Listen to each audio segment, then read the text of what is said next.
Oddaja o humanistiki. Ars humana, ars humana, ars humana, ars humana, ars humana.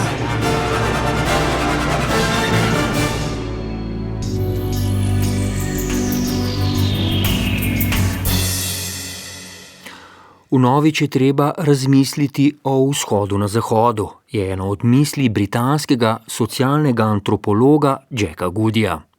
Letos julija je minilo natanko 10 let od njegove smrti, vendar pa so njegova razmišljanja še vedno prodorna in aktualna. Goody je sicer začel kot terenski raziskovalec, predvsem v Afriki, a se je njegovo intelektualno delo kmalu razširilo. Znamenit je postal potem, da je raziskoval strukture družbenega življenja. Eno njegovih najvplivnejših del pa je Vzhod na zahodu, ki je izšlo leta 1996, slovenski prevod pa leta 2013. V tem delu Goody vzpostavi kritiko zahodnega občutka izjemnosti in hkrati pokaže, da je na vzhodu že obstajalo, kar naj bi našel ali proizvedel Zahod. Številne dosežke, ki jih pripisujemo Evropi, kot so urbanizacija, birokracija, kompleksno gospodarstvo, določeni znanstveni dosežki in drugo, imajo svoje korenine tudi v azijskih družbah. To je skratka delo, ki ne le drugače osvetljuje zgodovino, temveč tudi na novo premisli same kategorije, skozi katere gledamo na svet. Goody tudi pri nas ni nepoznan avtor. Poleg omenjenega dela Vzhod na zahodu lahko v slovenščini beremo še dve, med pisnim in ustnim ter Evropska družina. V tokratni oddaji Ars humana bomo ob 10. obletnici njegove smrti ponovili pogovor o njegovem delu. V njem je sodeloval sociolog, profesor dr. Jože Vogrinc, nastal pa je leta 2014. Z njim sem se pogovarjal Gregor Podlogar. In za začetek sva predstavila tega pomembnega misleca za naš čas.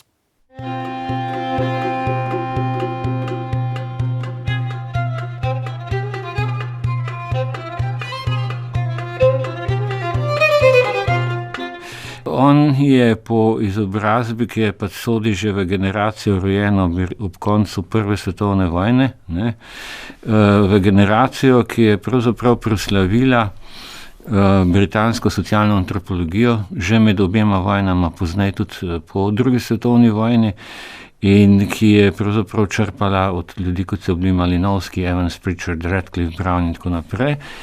In predvsem so se ti ljudje ukvarjali z Afriko.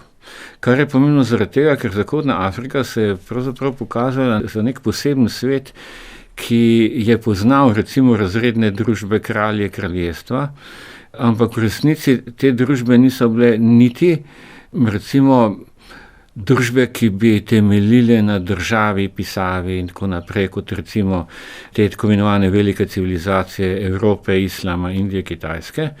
Hkrati so bile pa to družbe, ki so bile veliko bolj kompleksne, kot pa recimo družbe, kjer bi nahajali primitivce, se pravi lovce, nabiralke, ljudi brez države, brez razredov, brez oblasti.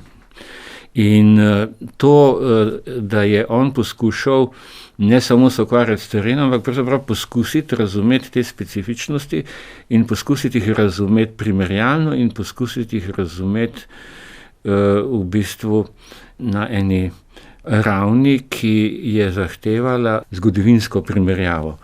In to zgodovinsko primerjavo, ki sega daleč nazaj in v svojih delih pravzaprav potem pokaže, da so nekatere na videz naključne razlike v kulturi med Afriko na eni strani in na drugi strani recimo temi velikimi civilizacijami, za katere je potem mogoče pokazati, da so v povezavi s to razliko v družbeni strukturi. Recimo taki dve, ki imajo po svetu posebne knjige, sta kultura cvetja, poznajo jo vse te velike civilizacije, vsaka na svoj način, medtem ko je Afričanom tuja. Druga taka pomembna kulturna razlika, ki sega v vsakdanje življenje, je ta, da te velike civilizacije, ki so imele svoja plemstva, svoje aristokracije, seveda ločujejo to kuhanje kot umetnost od vsakdanjega prehranjevanja in potem, da se jejo druge reči, da se jih pripravlja drugače, da recimo aristokracija ali pa je jedla, bomo rekli, drugače kot navadni ljudje. In še nepar takih bi jih lahko našteval, se pravi, nekako kaže, da te razlike med Afriko na eni strani in lahko bi rekli evrazijskimi družbami, da je neka, bi rekel, strukturna razlika in on meni, da lahko pokaže, da se ga tudi zelo daleč nazaj v zgodovino, on pravi, do bronaste dobe. Preden se posvetiva delu Vzhod na zahodu, še vprašanje, katere so Goodijeve reference. Njegovo pisanje je izrazito interdisciplinarno, črpa iz zelo različnih polj, tudi iz literature, na primer. On je seveda v prvi vrsti socialni antropolog in kar se socialne antropologe je vedno nekako, bi rekel, odlikovalo, je delo na terenu s konkretnimi skupnostmi, vendar tisto, kar je uveljavil že Malinovski in glede tega je Goodij seveda njegov učenec, je, da se razume pač neka konkretna skupnost, v kateri dela antropolog pravzaprav kot mikrokozmos družbe, da zastopa družbo ali Američani bi raje poudarili kulturo, ne, kot celoto. To mimogrede je sicer še kar problematična predpostavka, ne. Zlasti, če imamo družbe, ki so zelo, bi rekel, kompleksne, ne. Ker je pa imel opravka tukaj z neko družbo, ki ni preprosta družba, se pravi, ki bazično že ločuje, ne vem, ima kompleksno delitev dela, ločuje med recimo aristokracijo in navadnimi ljudmi, je seveda pač kulturi se bilo treba posebej posvetiti, ne. Družbe, v katerih je delal, so bile nekako, bi rekel, na robu pisave, na robu države, se pravi, recimo v drugih svojih delih pokaže, pisava v njih ima neko svojo funkcijo, ampak bolj pravzaprav magično, ne. Ljudje, ki so specialisti recimo za religijo, so bolj, bi rekli, nekakšni gostje, popotniki, deluje na neki ravni ekscentrični, ki ni zares integrirana v družbo in takšne razmere dela seveda zahtevajo od njega pa naloge, ki si jih je postavil, da je vedno vključeval v reference, ki govorijo o gospodarstvu in politiki, to raven materialnega preživetja ljudi. Da je kot socialni antropolog vendarle recimo se posvečal ves čas tudi zgodovinskim spremembam in zanimajo ga zgodovinske spremembe tudi v teh bazičnih zadevah, recimo kako se je družina spremenjala, ne.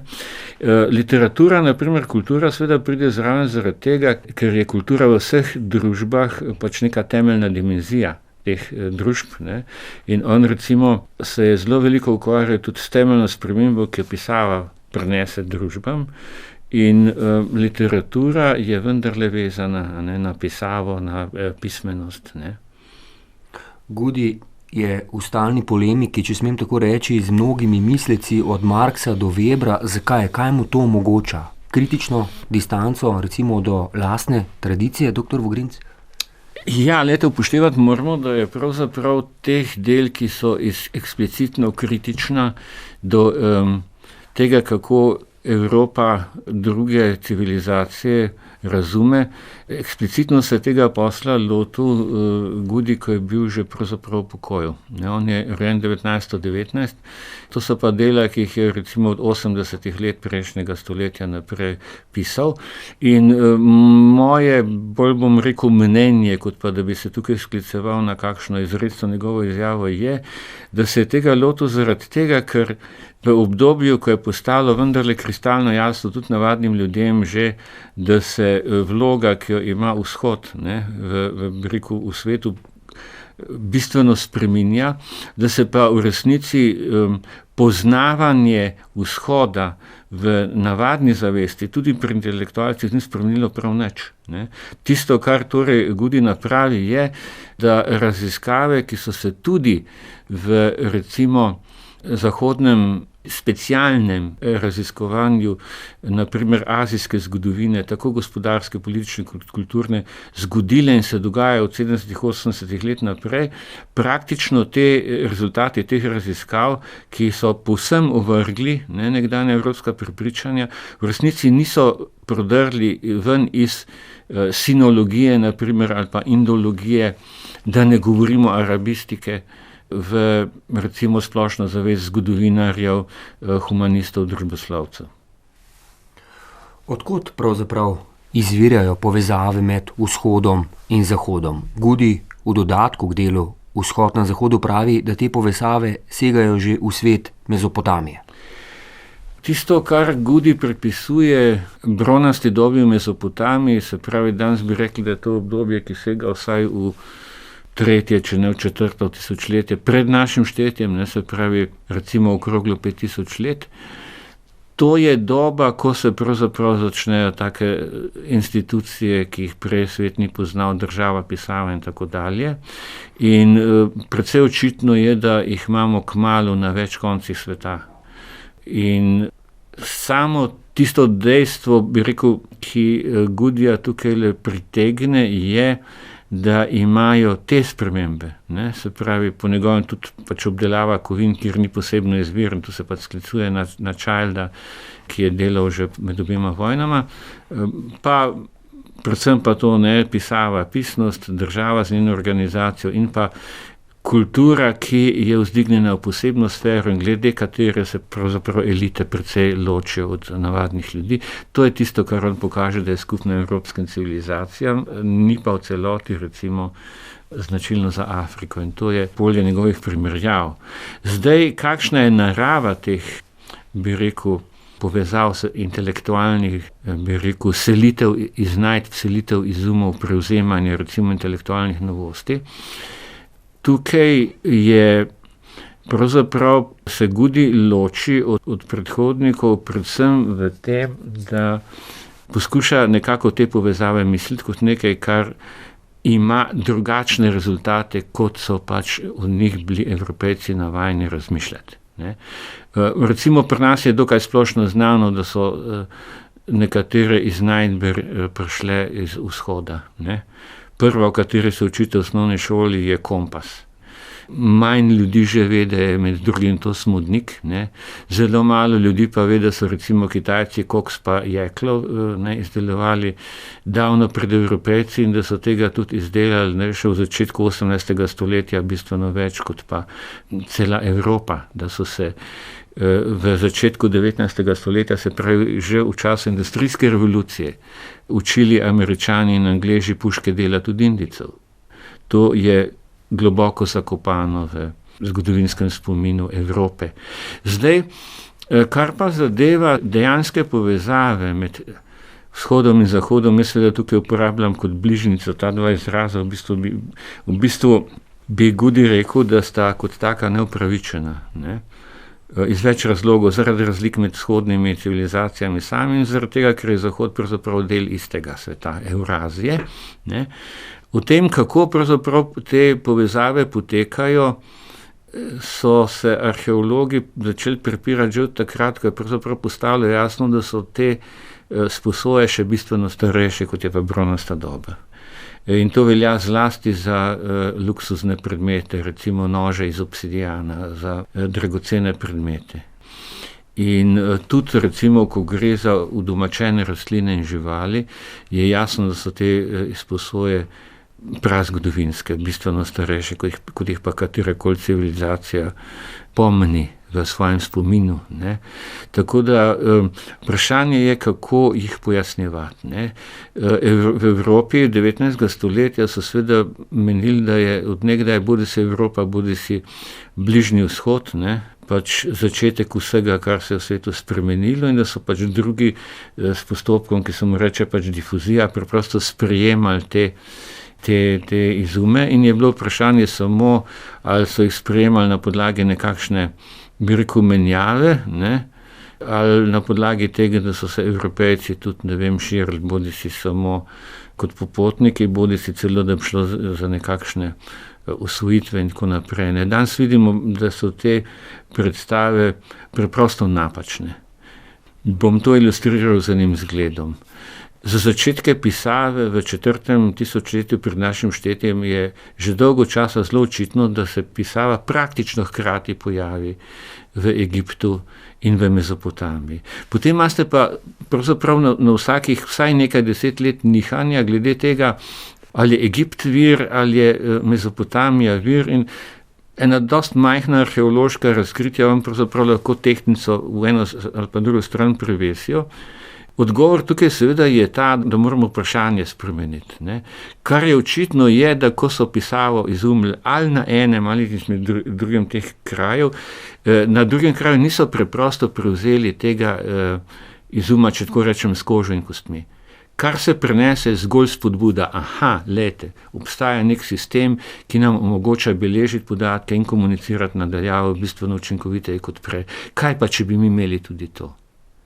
In zdi se, da je veliko sposoj kulturnih, od prazgodovine dalje, pravzaprav te narave, ne? Da gre za sposojo nekega impulza, kot temu rečejo, neke spodbude, ali pa, če na drugi strani pogledamo, kar moramo vedeti je, da se, bodisi da gre za neko tehnično iznajdbo, bodisi za neko intelektualno inovacijo, da ne potuje enako dobro v vseh smerih in vseh časih, in da tudi, ko preide iz ene družbe v drugo, da lahko igra precej drugačno vlogo. Ne? Recimo Evropejci so zlahka prevzemali v novem veku, ne, od Kitajcev od začetka, pa ne samo Kitajcev, nasplošno od vzhodnjakov, ne, recimo izboljšane naprave za navigacijo, ne, ker so se pa sami s plovbo veliko ukvarjali, medtem ko so kakšne druge, recimo kitajske izume, ki so zelo ukoreninjeni v njihovo kulturo, recimo akupunkturo ali pa ne vem, celosten pogled na telo, medicinski, sploh tega opazili niso, kaj še da bi jih zanimalo. In seveda v obratni smeri tudi enako velja. Doktor Vogrinc, ali krščanstvo oziroma, če smem tako reči, volja Boga odigra pomembno vlogo pri osvajanju vzhoda strani zahodnjakov? Takole bi rekel, da je vprašanje, koliko so zahodnjaki sploh vzhod kdaj osvojili, ne, vprašanje, o katerem se dalo debatirati. Mislim, da gre to v veliko večji meri za iluzijo, ne, oziroma za vtis, ki so ga utegnili imeti v drugi polovici 19. stoletja. Mogoče se že na začetku 20. Ne pa kdaj prej, ne kdaj posneje, ker če pogledate še v 18. stoletje pisanje razsvetljencev, ne, recimo Voltaira, Montesquieja, boste videli, da je polno občudovanja kitajske misli, civilizacije, kulture, za zgled se jo jemlje. Še Adam Smith, ne, ki je postavljal bogatstvo, nabiranje bogatstva v prvi plan, ne, in je sicer Evropi dajal prednost pred Kitajsko, v tem smislu, da je rekel, da je Evropa bolj napredna, bolj živahna. Ni dvomu o tem, da je pač Kitajska, ne, še leta 1776 najbogatejša, recimo.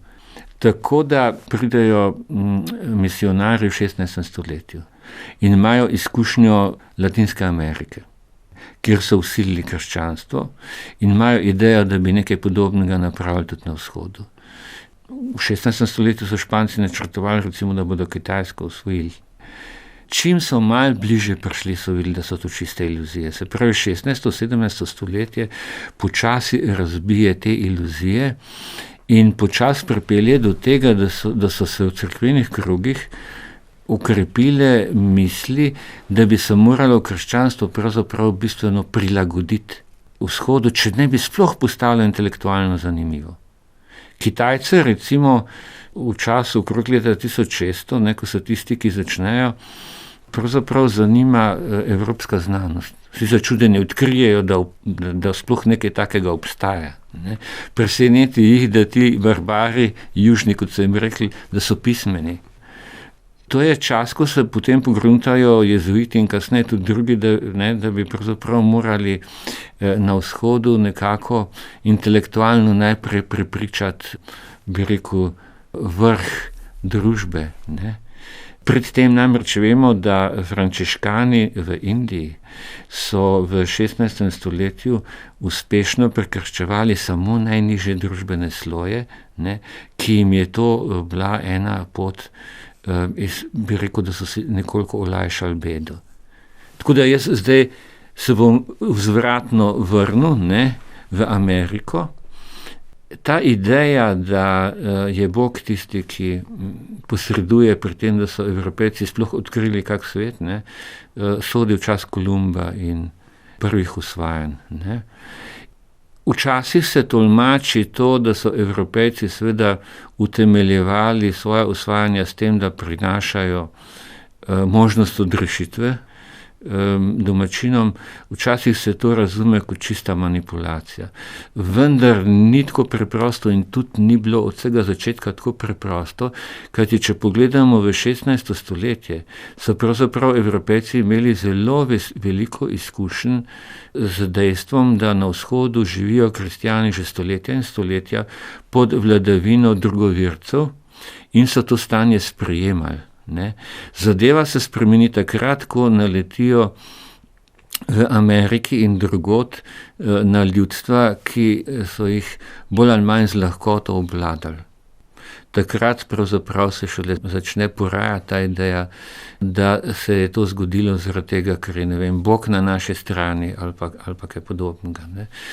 Danes seveda vemo, da tisto, kar je bilo na strani Evropejcev, ne, da je bila biologija, ne, da so bile to klice bolezni in podobne zadeve. Doktor Jože Vogrinc, zakaj, kot nekje zapiše Goody v tem delu, če napačno vrednotimo razmerje med vzhodom in zahodom, to lahko vpliva tudi na to, kako Zahod razume sam sebe? Predvsem tisto, kar Goody kritizira, je predstava zahodnjakov o izjemnosti. Ne? On to imenuje exceptionalizem. Mislim, da izhaja zgodovinsko vzeto iz časov po industrijski revoluciji, ko je dejansko za nekaj časa najprej Britanija, potem pa še druge dežele so tehnološko prehitele vzhod. V istem času recimo so Britanci Indijo že imeli zavzeto, Kitajska je bila v silnih notranjih težavah. Ne. Sam pojem vzhoda pa seveda pravzaprav bi rekel, je rezultat tega, da so Evropejci bili na skrajnem zahodu Evrazije. Ne. Skratka, malo moramo naravnati svoj kompas pa ugotoviti, da smo živeli na koncu sveta. Da o tem, kaj je zahodno, od nas nismo imeli najrahlejšega pojma. Absolutno nič nismo vedeli o tem. Ne. To pomeni, da pravzaprav za Evropejce na drugi strani je samo vzhod, če tako rečem. Morda še Afrika, oziroma ne pozabimo, še pred 100 leti so naši predniki rekli, Zamorci so na jugu in tudi to se prišteva k vzhodu. Meni se zdi to rahlo ironično, kajti recimo muslimani živijo v Maroku bistveno bolj zahodno, ali pa v Senegalu, ki je skoraj 100% islamski. In to stoletja in stoletja živijo ljudje precej zahodne od večine Evropejcev, praktično od vseh. Tako da vzhod je pravzaprav nekaj, kar dejansko od vsega začetka obstaja samo v optiki Zahoda ali Evrope.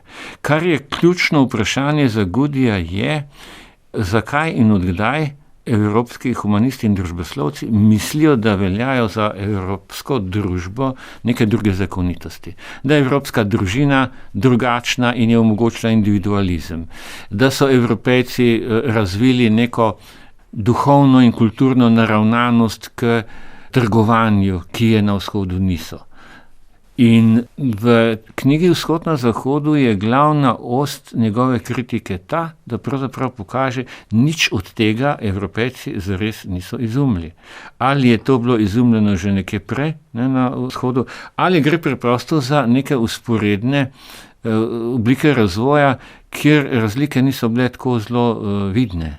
Se pravi, da so sposobnost trgovati, družina, ki je omogočala individualen pristop, struktura družine, ki je pravzaprav dovoljevala in individualizem in trgovanje, da so jo pač imeli tudi na vzhodu, da tudi recimo duhovna naravnanost, ki jo Weber pripisuje izključno Evropejcem, se pravi oblike verovanja, ki proizvajajo take življenjske drže, ki se potem usmerjajo v akumulacijo bogatstva, varčnost in tako naprej. Absolutno jih niso samo Evropejci imeli. Ne? Mi vemo že nekaj časa, da so jih imeli Japonci, da so jih imeli Kitajci. Vemo, da recimo v Indiji so džaini, ne, bili tista, bi rekel, verska skupnost, ki je izrazito bila usmerjena v trgovanje. Ne. Se pravi, vse to je v resnici že obstajalo. Zakaj so mnogi družboslovci, humanisti in zgodovinarji pogosto napačno razumeli odnos med vzhodom in zahodom? Je to povezano predvsem z napredkom znanosti in tehnologije? Rekel bi, da v zelo majhni meri oziroma samo posredno, da gre pravzaprav bolj za to, da prav vednost, ne, krščanska, evropska, karkoli jo že imenujemo, je zelo dolgo sprejemala lahko karkoli drugega samo v filtrirani obliki. Ne. Jaz bi rekel, da je ta evropski izum znanosti kot čiste znanosti, ki ni vezana več na neko skrivno spoznanje, ne, da je pravzaprav imel ta vpliv na Evropejce, da jih je ukrepil v njihovi samozavesti. Ne. V tem smislu ni nam treba zares vedeti, kaj drugi mislijo, dela in tako naprej. Se pravi, v tej samozavesti, da se pravzaprav napredek duha dogajal samo pri nas. Takrat v resnici evropska znanost postane etnocentrična, eurocentrična. In to je paradoks v trenutku, ko mislimo, da smo dosegli pravzaprav univerzalno misel, ki je močnejša od vsega, kar je kdajkoli bilo, se zgodovinski izvor temu išče samo v pravzaprav neki tradiciji, ki sega od Grkov pa mogoče Judov preko krščanstva in srednjega veka k nam, čeprav so seveda te zadeve bistveno bolj zapletene. Ne. Tako Arabci gotovo niso bili samo nekako, kako bi rekel, niso imeli samo te funkcije, da bi bili hranili par sto let grško vednost in je potem Evropi nazaj dali, ne, kot se običajno misli, ne, kolikor se sploh ljudje zavedajo, da je obstajal ta trenutek, ko je islam, ne, hranil dediščino Grčije in so potem Evropejci šele morali ponovno odkriti in od Arabcev dobiti. Dobro je, da se zavedamo, ne, da so imena skoraj vseh zvest arabska, da so arabske besede alkohol, arzenal, da je večina tistih, ki se nanašajo na kemijo zgodnih, ne, da iz arabščine izvira. Se pravi, v bistvu je evropska misel cenzurirala to stalno pritekanje vednosti iz vzhoda. Dejstvo je, da je Evropa potem nekaj stoletij, bi rekel, to znanstveno in filozofsko misel črpala iz te svoje lastne, bi rekel, novoveške tradicije, pa z renesanso obnovljene recimo grške tradicije. Ampak če pa recimo smo pozorni na vse tiste tehnične in druge inovacije, ki so na primer v srednjem veku sploh omogočile, da se je Evropa ponovno priključila svetovnemu razvoju, pa vidimo, da je dejansko velik del recimo nekih tehničnih iznajdb, ki so jih tradicionalno pripisovali, naprimer italijanski renesansi, da prihajajo z vzhoda. Da je danes mogoče videti, da in recimo začetki knjigovodstva, mnogi izumi, ne, da je velikanska večina tega dejansko v tistem obdobju prišla z vzhoda in da imate celo po tem obdobju od 15. do 19. stoletja, ko v resnici inovacije potujejo v obeh smereh. Ne? In da je dejansko šele obdobje nekako od prve tretjine 19. stoletja naprej obdobje dejanske popolne premoči intelektualne Evrope in Zahoda, ki pa seveda sega samo tako dolgo, dokler se ne začne najprej na Japonskem in potem tudi drugod tako imenovani vzhod seznanjati, ne, z evropsko znanostjo, tehniko in tako naprej. Tako da bi lahko rekli, da to obdobje navidezne absolutne in večne prevlade traja kvečemo kakih 100 let. Doktor Jože Vogrinec, zdaj pa trčiva nekako na glavno vprašanje. Tako zahodnjaška kot tudi vzhodnjaška zavest je nagnjena k zapredanju v lastne ideološke fantazije. Kaj to pomeni in kako pravzaprav iz te nastale situacije? Kaj priporoča Goody? Predvsem se moramo zavedati, da smo ljudje zelo nagnjeni k etnocentrizmu in da dokler kulture ali pa družbe niso vedele veliko o svetu onkraj njihovih meja, so neizogibno morale biti take. Premalo se zavedamo tudi tega, da so take ostale ali pa da se je to celo okrepilo še dolgo po tistem, ko so nekako začele spoznavati drug svet. Glavni razlog, ki ga sam vidim za to, je v tem, da odnos do drugih ni nikoli pač nevtralen odnos spoznavanja. Evropejci so se z drugimi začeli spoznavati v razmerah dominacije, izkoriščanja, silne pravzaprav neenakosti.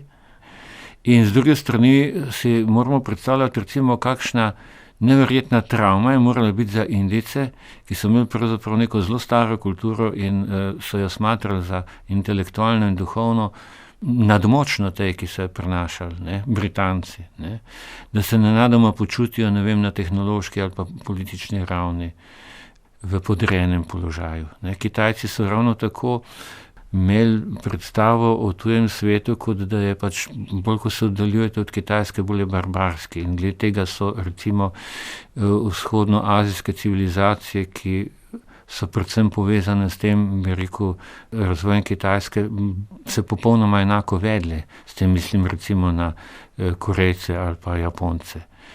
Goody pravzaprav preprosto pledira za to, da smo pozorni na dejanska zgodovinska gibanja. Da smo pozorni na to, kaj je tej zgodovini, recimo zadnjih 5000 let, globoko skupno. In v knjigah, kot so recimo knjiga o kulturi cvetja ali pa o kuhinji, dejansko na te sorodnosti pokaže. In v knjigi, kot je Vzhod na zahodu, pravzaprav pove to, da ni posebnih razlogov, da bi smatrali, da mora sploh kdajkoli v zgodovini katerikoli del tega skupnega evrazijskega univerzuma, da bi ga morali imeti za nadmočnega. Skratka, on vidi ta proces kot proces, kjer pač nekdo nekaj časa lahko ima vodilno vlogo, ne, je za zgled drugim in nič več kot to. Ta naperjenost k univerzalnosti pomeni po Goodyju v resnici to, da družboslovci in humanisti, pa tudi seveda intelektualci nasploh, da bi kratko in malo morali bolje poznati druge kulture, in to seveda velja za vzhod in za zahod. Ne. Izziv v resnici, ki ga pa ne mislimo še dovolj dobro, se pa Goody z njim posebej ne ukvarja, ne, je, kateri je tisti notranji vzgib, zaradi katerega dajemo fantazmi prednost pred recimo temu resnico drugega. Ne. To je vprašanje, ki ga Said odpira in ki ga je populariziral v svoji knjigi o orientalizmu, ni pa edini. Ne. Po mojem mnenju je recimo Gurešardova knjiga Struktura saraja, ki v slovenščini imamo že veliko dlje, pravzaprav direktno pokaže to, da ko Evropejci razmišljajo, ne, recimo v začetku 17. stoletja o tako imenovanem vzhodnem despotizmu, ne, da pravzaprav samo projicirajo na vzhod neke strahove ali pa fantazije, ki imajo absolutno opravka samo z njihovimi lastnimi dilemami, političnimi, z njihovimi lastnim vprašanjem, recimo, kako razumeti družbeno hierarhijo, neenakost gospodarja, pravico, možnost, da se temu upremo. Kar so pa recimo prepričljivo pokazali različni strokovnjaki, ki so bili pozorni na to, kako recimo v zadnjih 2 stoletjih bodisi Evropejci spreminjajo svoje mnenje o Kitajski ali pa Japonski ali pa čem podobnem, in obratno je pa prav to, da so pokazali, kako se to relativno hitro spreminjanje mnenja, da v resnici sploh ni proporcionalno, bi rekel, količini znanstvene vednosti, ki jo ima bodisi na primer Evropa, Kitajski, Japonski in tako naprej, ali obratno, ampak da so veliko bolj povezani z bi rekel, osnovnim ideološkim tonusom neke družbe. Ne. Se pravi, a se družba v nekem trenutku počuti samozavestno ali ne. Ali se smatra za svetovnega hegemona ali za svetovnega, bi rekel, izkoriščanca. Ne. Tukaj imate pa nek ta stalni tok, recimo, razmišljanja, ki je pač dolgo časa, dokler se je zdelo, da je Evropa nadmočna, je do Kitajcev bil mestoma celo rasistično nastrojen, ali pa do Kitajcev. Hočem reči do Kitajcev ali pa do Japoncev. V drugi svetovni vojni imate izrazito, recimo, rasistično razumevanje, recimo Japonske, ki je sovražnik. Na Kitajskem pač imate, na primer, v trenutku, ko je Kitajska politično najbolj na dnu, se pravi v začetku 20. stoletja, da to preprosto ideja, da je treba pravzaprav skenslati celotno kitajsko zgodovino in samo pač prevzeti zahodne navade. In seveda danes je to razmerje popolnoma drugačno. In se utegne razmeroma hitro spremeniti v to, da bodo Kitajci ali pa večina Kitajcev spet verjeli, da so bili od nekdaj center sveta. In tudi Evropejci navsezadnje lahko sprejmejo to podrejeno vlogo in se z njo tolažijo. Kar je tukaj umanjka, seveda, da to, o čemer govorim, ko govorim o teh zadevah, to dejansko sploh ne gre za vprašanje poznavanja drugih, razumevanja drugih, ampak gre za povsem preprosto ideološko vprašanje, ki ima seveda nekaj opravi tudi psihoanalizo, ali se ljudje prevladujoče v neki družbi, v nekem trenutku, ali se počutijo gospodarji svoje usode. Ali mislijo, da so oni dominantni, ali jim nekdo drug dominira. Se pravi, to je dejansko vprašanje gospodarja. In ta je vedno notranji. Kako danes pravilno dojeti vzhod na zahodu? Dr. Vogrinec, kaj dejansko lahko naredimo za boljše razumevanje tega razmerja tudi v praktičnem, da ne rečem političnem smislu? Najprej bi moral upraviti samo kritiko pa reči, o vzhodu sem bil primoran govoriti samo zato, da si skrajšam pojasnjevanje. V resnici bi najprej moral nehati govoriti o vzhodu in zahodu. Nič takega dejansko ne obstaja. Sama ta sprememba slovarja ničesar ne pomeni. S tem, da so ciganom začeli praviti Romi, še ne pomeni, da se enkaj bolje godi. Nasprotno, s časom beseda Rom se ne vzame tistih pomenov, ki jih je prej imela druga beseda. Tako da seveda ostajajo naloge dejanskega spoznavanja, ki pa seveda nikoli ne more biti samo knjižno, ampak pomeni tudi migracije ljudi, misli, tehnik, navad. Seveda tako, ki ni turizem tega tipa, skratka, da se mi sami ne spremenimo skozi to, da gremo recimo na Kitajsko, Japonsko in v Indijo, ampak da od tam prinesemo samo materialne dokaze, da smo tam bili, recimo fotografije. Realne izkušnje in srečevanja, tako Evropejcev na vzhodu kot vzhodnjakov na zahodu so tiste, ki mislim, da s časoma morajo pripeljati do boljšega razumevanja. In še nekaj bi dodal, kar se mi zdi ključno. Mislim, da intelektualno in tudi v dejanskem odnosu je morda dobro, da si rečemo, da ni nikakršne absolutno nujne potrebe, da bi se najprej moral samega sebe prepoznati kot Evropejca, pa reči, zdaj bom pa prepoznaval Indijca kot drugega, z majhnim ali z velikim D. Intelektualno mislim, da se da prav lahko postaviti v kožo tega drugega, da pa to ti ni potrebno. Se lahko postavimo na neko pozicijo, ki je onkraj ali pa mimo tega. In da bi morda z tega vidika, in s tem bi v resnici zaključil, napravimo za to poznavanje največ, če na Evropo ali pa Zahod pogledamo z neke pozicije, vse to, kar živim, to, kar živimo, mi je pa popolnoma tuje.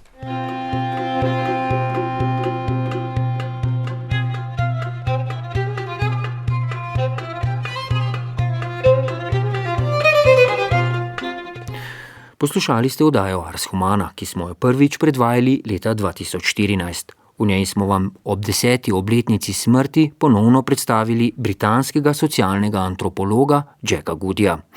Gost je bil sociolog, profesor dr. Jože Vogrinc, oddajo pa sem pripravil in vodil Gregor Podlogar. Tehnična izvedba Stane Košmaru in Jan Samsa. Hvala za vašo pozornost, pa lep pozdrav. Oddaja o humanistiki. Ars Humana. Ars Humana. Ars Humana. Ars Humana. Ars Humana.